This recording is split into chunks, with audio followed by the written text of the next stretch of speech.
welcome to Mrs. Neller's notes for her double block algebra class. These are the notes for section 13.8 entitled Interpret Box and Whisker Plots. And today that's what we're going to do. We're going to make and interpret box and whisker plots for a data set. And this helps us organize and display data in a different way. And we're going to talk about some new terms that go along with the box and whisker plot, such as the upper quartile, the lower quartile, and their interquartile range for the data set.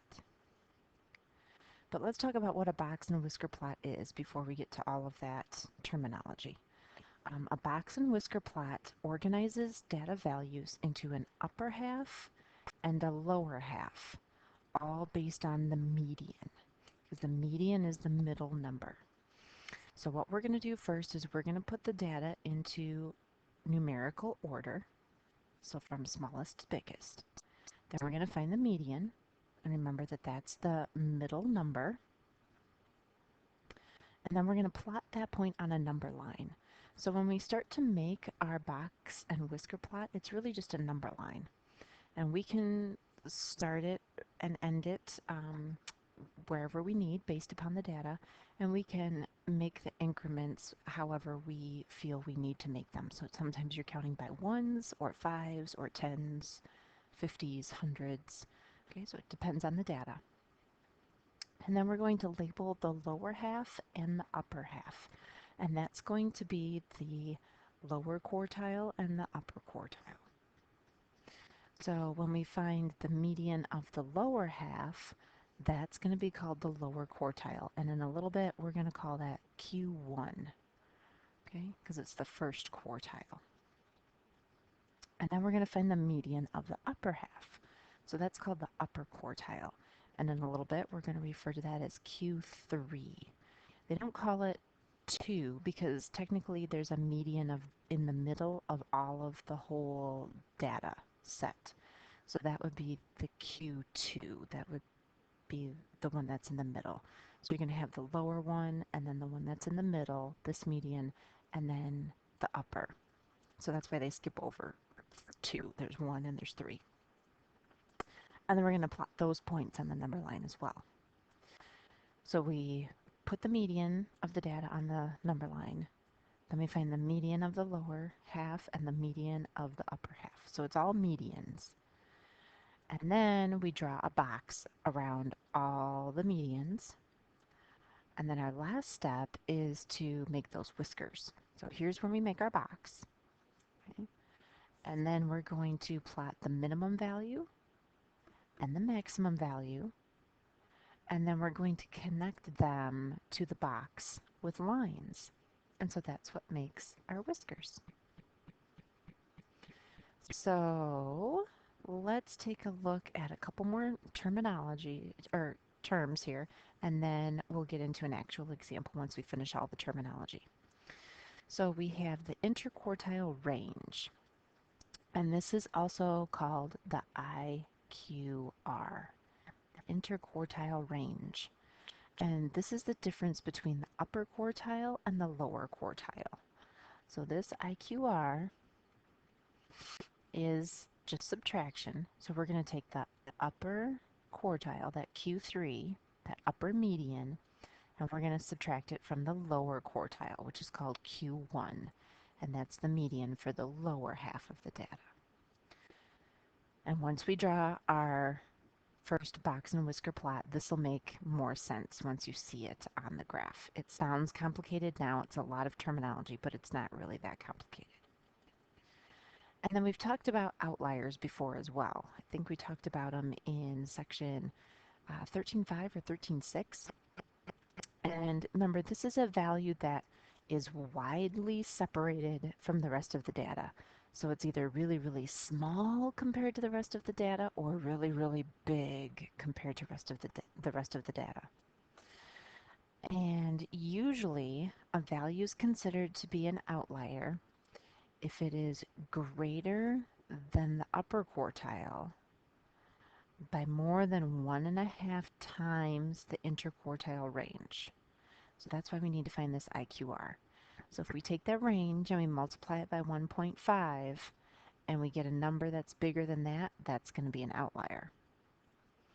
Or if we take that interquartile range and we multiply it by 1.5, and if it's 1.5 times lower than the first quartile, then it's also going to be an outlier.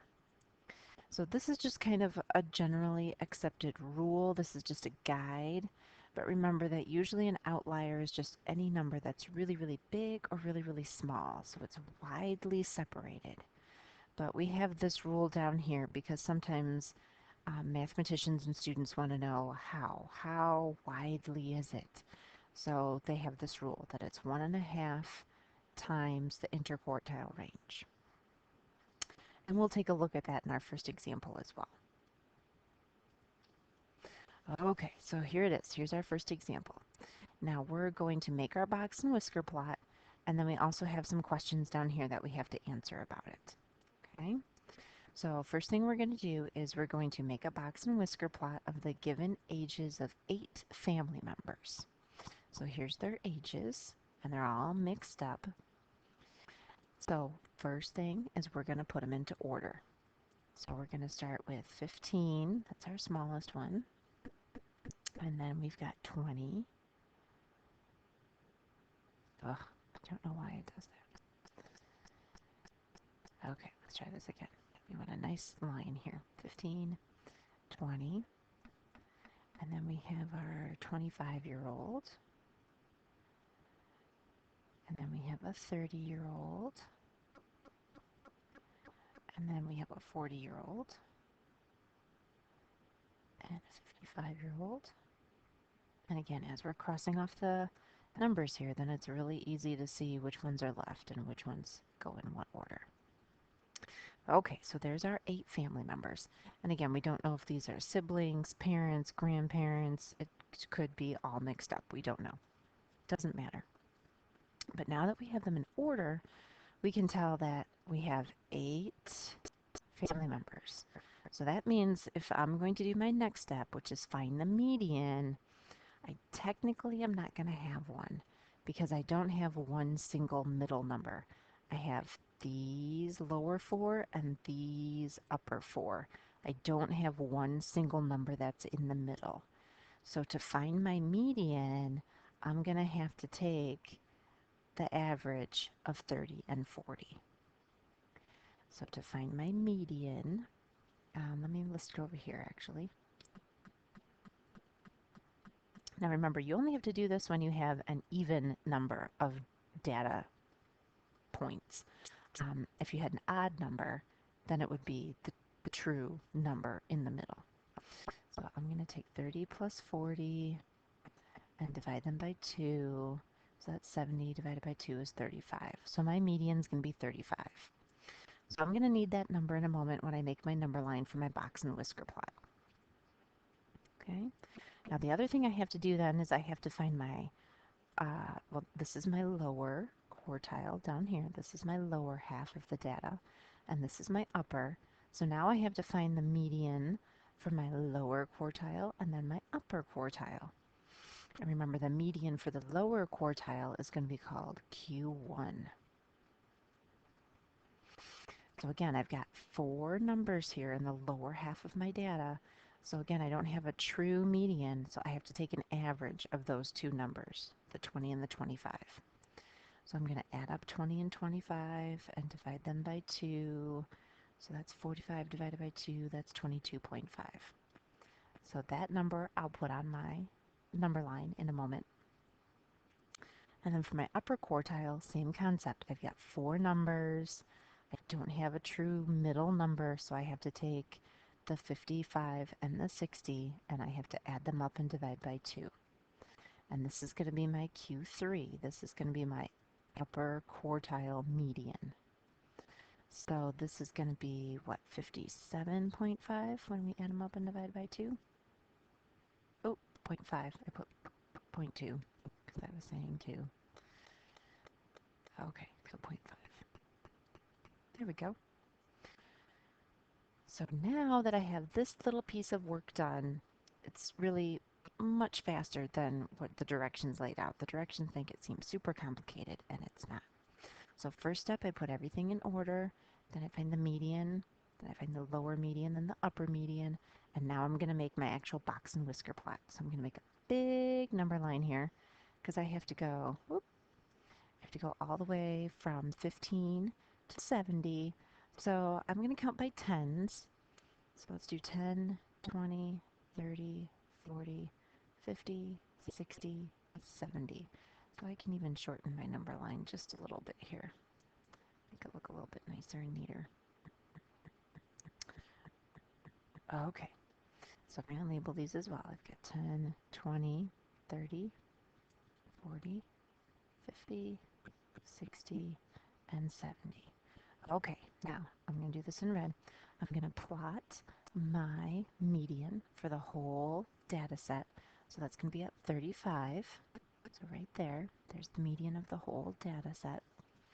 And then I'm going to plot my lower quartile, the 22.5.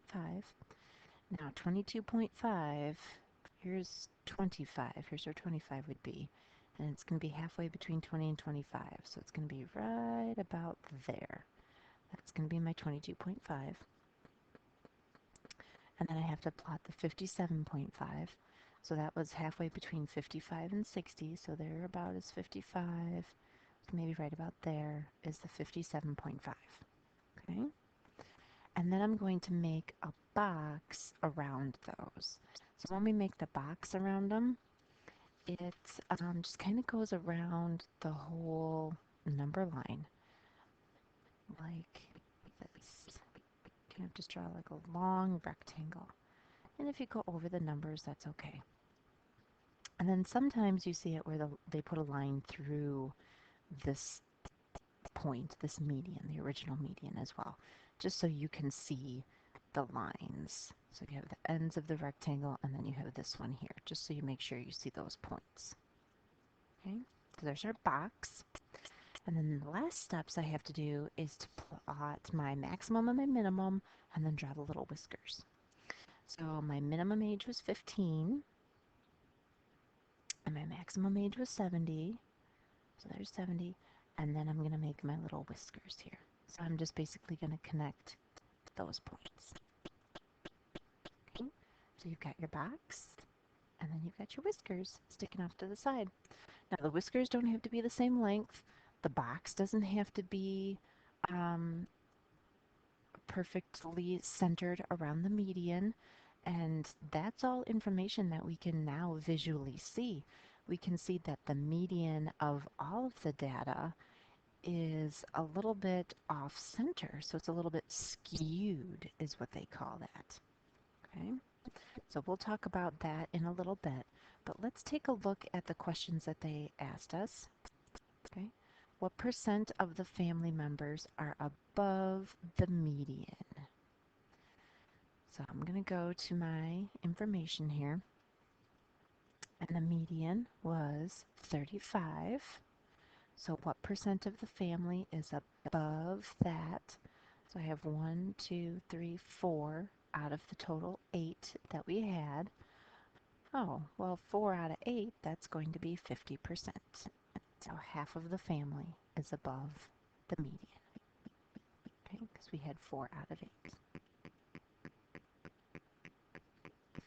All right, and then we're going to find the interquartile range. So again, remember, we're going to take our upper quartile median, and we're going to subtract our lower quartile median. And we found those two up here. So we have 57.5 and 22.5. So if I take 57.5 and I subtract 22.5, that gets me 35. That's my interquartile range. And that means that's how far you're going from this number here to this number there. That's how long that is. That's going to be 35 units long right there. That's what we're talking about for the interquartile range. And then the last question here is, are there any outliers? So is there anybody who's really, really young or really, really old? Now, some of you might think that 15 is young, some of you might think that 70 is really, really old, but compared to the rest of the data, it doesn't look like anybody's super duper young or super duper old. Super duper young might be if you had like a 1-year old and then you had a bunch of people in their 50s and 60s, that 1-year old would be an outlier. Or if you had somebody in their late 90s and then a bunch of people in their teens, that person in the 90s would be an outlier. Okay? So it doesn't look like there's any outlier, but let's use that rule for finding the outlier. Now that rule said we had to take 1.5 times our interquartile range, so that's the 35. So if we take 1.5 and we multiply it by 35, we get another decimal. We get 52.5. And my biggest median, the Q3, was the 57.5. And if I add that to the 52.5, then I would get 110. So if we wanted a really, really big value, that would be 110. And nobody in our family had ages that were that big. Okay. And if I wanted to find the lower value, I would take my 22.5, my lowest median, and I would subtract the 52.5. And there I'm going to get a negative value. I get a negative value of 30. And that doesn't make any sense. It doesn't make any sense for somebody to have a negative age. Okay? So no, there aren't any outliers. And we did it here with the calculations, but you can also just look at the data in the set and say, no, there's not really any outliers. These whiskers aren't really super duper long. One's a little bit longer than the other, but we don't have any super high numbers or super, super low numbers. Okay, so again, sometimes that information is a little open to interpretation, and that's why we have these calculations that we can do to help us figure it out for sure. Okay, so this last example that we have, they gave us the box and whisker plot already, and it might look a little blurry or a little grainy, but that's just because I had to make it big to fit on this slide.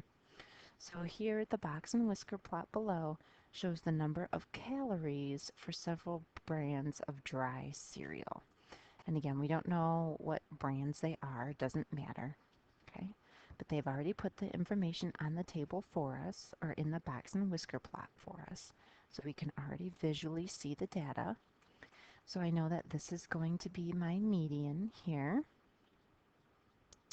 I know that this is going to be my upper quartile median. This is going to be the median for my lower quartile. This is going to be my minimum.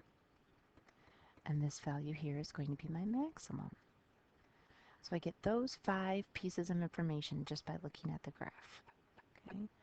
And when you see those 5 pieces of information, that's actually called 5-number summary.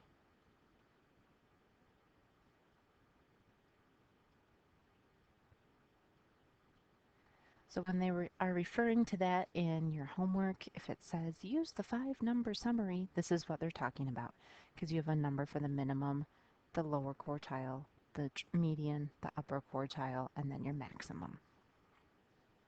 Okay, so here for part A, what's the highest number of calories? That's our maximum, 220. Oh my goodness. Let's fix that. There we go. What is the interquartile range? So again, now that I know my values for the Q3 and the Q1, I can subtract them. So Q3 is going to be 200, Q1 is 153, and when I subtract them, I get 47. So there's only 47 calories difference between our lower median and our upper median. So that's a pretty small number. So that tells you that a lot of this information is kind of grouped together. And then last couple questions here. What percent of the cereals have less than 200 calories per serving? What percent have less than 200 calories? Okay. So let's take a look up here. I've got 200 calories from my maximum. And now when we're dealing with this kind of chunks the data into um, 4 sections. Okay, we've got the section that goes from the minimum to the first quartile, well, the median of the lower quartile, and then it goes to the median of the whole thing, and then it goes to the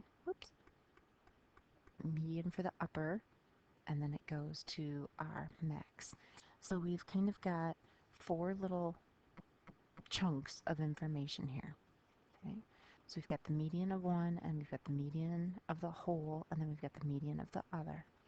So if I want to know how much is less than 200, that means I've got 3 of these 4 chunks that I'm covering. So I'm going to have 75% of the cereal. That's less than that. And then they're going to ask us if we have any outliers. Now, we can tell just by looking that there's probably not going to be any outliers. We've gone from 130 up to 220. All of the information seems really well grouped and really well spaced. These whiskers aren't really long on either side. There's not a cereal that's got 500 calories. There's not a cereal that's got like 10. So no, I don't think there's going to be any outliers. If we wanted to do the actual calculations, we could. If we did 1.5 times our interquartile range, that would be 70.5. And then our upper quartile was 200. So if we added the 200 and the 70.5, then we would get 270.5. And none of our cereals were that high. We didn't go past 220. Or my lower quartile was 153. So if I took 153 and subtracted the 70.5, then I get 82.5. And I don't have any cereals that went below 130. So no, we don't have any outliers just by looking or just by doing that calculation. So no, we definitely don't have any outliers. And then we want to make an educated observation about the data. We were doing that in the previous section of notes as well. And remember, an educated observation just means that it has to be well thought out. Okay, so an observation here, you could say that your median is 172. You could say that 25% of the data is going to be between 153 and 172. You could say 25% of the data is between 172 and 200. You could say that the range for the whole data from 220 to 132, that would be 88. You could even say that since this median here of 172 isn't exactly in the middle of the 25% and the 25%, that it's skewed a little bit. So you could say that the information is going to be skewed because we're going to have, let's see, there's what, 19 here, and then there's 28 here. So it's skewed so that there's more in this 25% range. So there's lots of information that you could say, lots of observations. And again, sometimes students don't know what's right or what's wrong, and really there's not a true right or wrong answer. So let me just write down some of the things that I said. You could say that the median is 172. You could say that 25% of the data is between the 153 and the 172. That was our upper quartile. Oh, I'm sorry, the lower quartile, the lower half. So there's a difference of 19 there.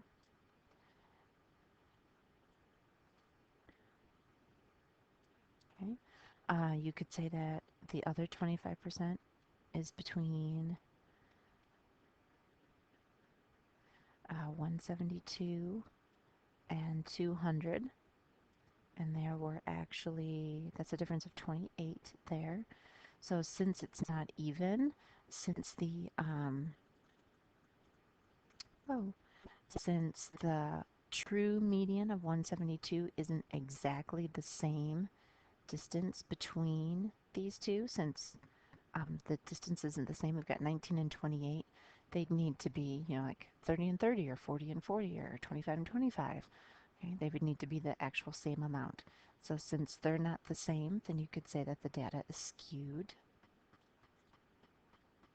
It's shifted from to one side or the other. You could say that the range of the whole data set is 88. Okay?